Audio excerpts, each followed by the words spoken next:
যারা বাসায় থাকেন এই ধরনের বাসায় বর্ষা দিনে এরকম ছোট বড় সাপ চলে আসে, জি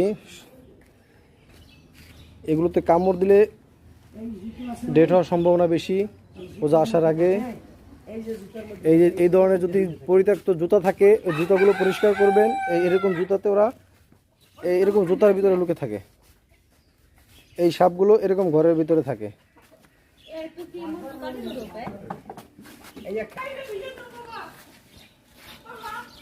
দেখেন এইটার বড়টা পাওয়া গেছে, এই যে বড়টা,